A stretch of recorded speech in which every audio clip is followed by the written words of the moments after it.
तो जो इस समय आम जनता की जो कुछ समस्याएं हैं, मुख्य मुद्दा है जो पेपर लीक्स की, तमाम पेपर लीक हो जा रहा है, उसकी समस्या आ रहा है, और तमाम जो क्षेत्रीय आवाम के लिए जो मुख्य मुद्दा है, क्या उस पर जो है समय मिलने पर आप वहाँ बात अपना रखना चाहेंगे? देखिए, उत्तर प्रदेश के नौजवानों का भविष्य 10 वर्ष से बर्बाद हो रहा है। उत्तर प्रदेश का नौजवान जिस प्रदेश में सिपाही की भर्ती लीक हो जाए, डॉक्टर की भर्ती लीक हो जाए, तो फिर बचता क्या है? अभी आप कल परसों से देख रहे हैं, इनको आउटसोर्सिंग पर बहुत भरोसा है, क्योंकि आउटसोर्सिंग की नौकरियां ये देने जा रहे हैं, और आउटसोर्सिंग के जितने ठेकेदार हैं वो अधिकतम गुजरात के लोग होते हैं भैया, वो अधिकतम गुजरात के लोग होते हैं। तो इनको आउटसोर्सिंग से पर इनको बहुत भरोसा है, नौजवानों के भविष्य के साथ खिलवाड़ कर रहे हैं। आने दीजिए 27 का चुनाव, नौजवान इनको आईना दिखा देगा। तो स्थिति जो है, पूरे देश के नौजवान का भविष्य बर्बाद हुआ है। और पेपर लीक, इनको नौकरी नहीं देने हैं तो पेपर लीक कर देंगे। और देखिए, चुनाव खत्म हुआ और तुरंत कर देंगे कि अब हम संविदा की नौकरी देंगे, 5 साल के बजाय 7 साल कर देंगे। अरे भाई, आप अस्थायी नौकरी दो ना, 5 साल 7 साल की ये नौकरी आप दे दोगे और 5 साल बाद नौकरी से निकाल दोगे, तो आदमी कहाँ जाएगा? उन नौजवानों का भविष्य खराब होगा कि नहीं होगा? तो नौकरी देना नहीं चाहते, इसलिए नौजवान, पुरानी पेंशन, ये सब ऐसे मुद्दे हैं कि इनको ले डूबेंगे, देखते रहिए। नमस्कार, मैं रामदुलार सिंह, आप देख रहे हैं आवाज बुलंद। हम इस समय उत्तर प्रदेश के देवरिया जिले में सलेमपुर संसदीय क्षेत्र के वर्तमान सपा सांसद, इंडिया गठबंधन से अभी 2024 के इलेक्शन में इन्होंने विजय हासिल किया है। यह चुनावी समीकरण क्या रहा और इनका अब आम जन के प्रति, जो इस क्षेत्र के लोग हैं, इनके प्रति क्या सोच है, क्या बन रही है बात, इस पे बात करते हैं वर्तमान सांसद रमाशंकर विद्यार्थी जी से। तो सर, बहुत बहुत धन्यवाद आपको।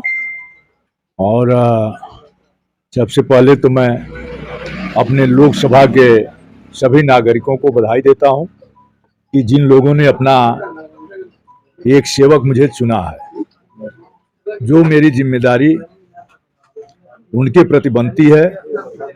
किसी भी इस तरह की मेरी कोशिश होगी कि उनके विचारों पर खरा उतरूं।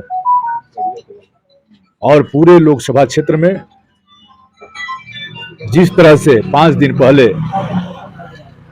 सत्ता ने तांडव किया और धनबल का उपयोग हुआ, उसके बाद भी जनता ने मुझे चुनाव जिताया। इसके लिए मैं अपने लोकसभा की जनता का बहुत बहुत आभार प्रकट करता हूं, धन्यवाद देता हूं। इस समय अब अगली रणनीति क्या होगी आम जनता के लिए? क्या देखिए, अभी तो जब से मैं सांसद हुआ हूं तब से क्षेत्र में दौरा कर रहा हूं और लोगों को धन्यवाद दे रहा हूं। कल मैं सलेमपुर विधानसभा में था, आज भाटपारा विधानसभा में हूं। लेकिन चुनाव जीतने के बाद जो सबसे बड़ी आफत आई हुई है हीट वेव की, जिसमें पोखरों में पानी नहीं है, नहरों में पानी नहीं है, ट्यूबवेलों के ट्रांसफार्मर जल रहे हैं, आम जनता के ट्रांसफार्मर जल रहे हैं, हॉस्पिटलों में दवाई नहीं है, आदमी पशु पक्षी सब काफी बीमार हो रहे हैं।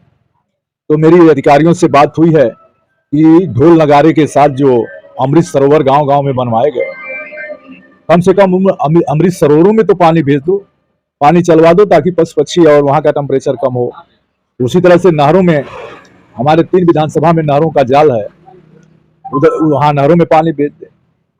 तो अभी हमारी प्राथमिकता यही है कि किसी तरह से इस हेत में कम जनहानि हो, इसके लिए प्रशासन हॉस्पिटलों में दवा का उपाय करे, डॉक्टर का उपाय करे और इस हीट वेव से जनता को बचाने का उपाय करे। उसके बाद इस समय नई कार्य योजना जा रही है 5 विधानसभा से। जो खराब सड़कें हैं, गांव की खराब सड़कें जो मुख्य मार्गों को जोड़ती हैं, उनके प्राकलन मांगे गए हैं और मेरी कोशिश होगी कि बरसात के पहले क्षेत्र की काफी सड़कें चलने लायक हो जाए।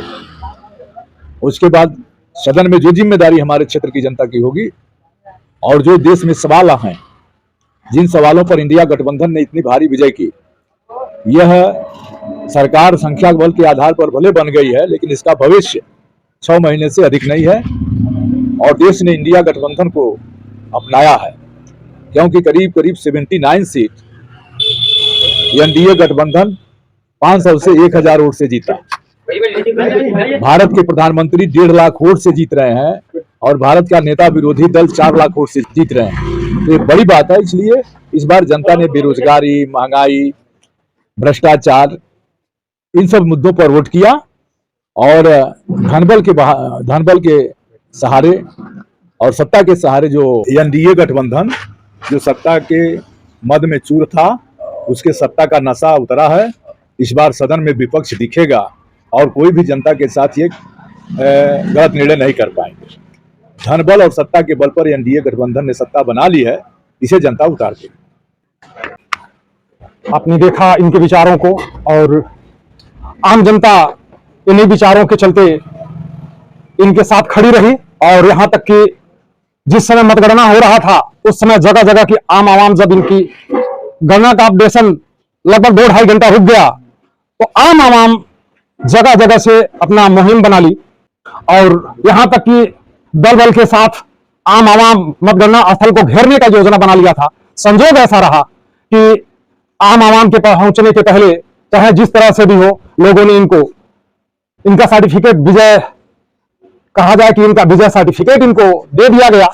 नहीं तो इनके क्षेत्र की आवाम बहुत ही आक्रामक रूप में जो है जगह जगह से निकल चुकी थी और ये जो अपने क्षेत्र के लोगों के प्रति प्रेम और अपार प्रतिबद्धता, अपने शब्दों का, इनके साथ लगन से खड़े रहने का इनका जो कार्य रहा है, ये इसी के चलते हो पाया है। नहीं तो जैसा इन्होंने कहा कि सत्ता के चोर लोग अपना काम करने लगे थे, लेकिन वो अपने लक्ष्य में कामयाब नहीं हो सके। फिर मिलते हैं इनसे एक सदन चलने के बाद। तब तक के लिए नमस्कार। जय हिंद, जय भारत, जय जवान, जय किसान। बहुत बहुत धन्यवाद।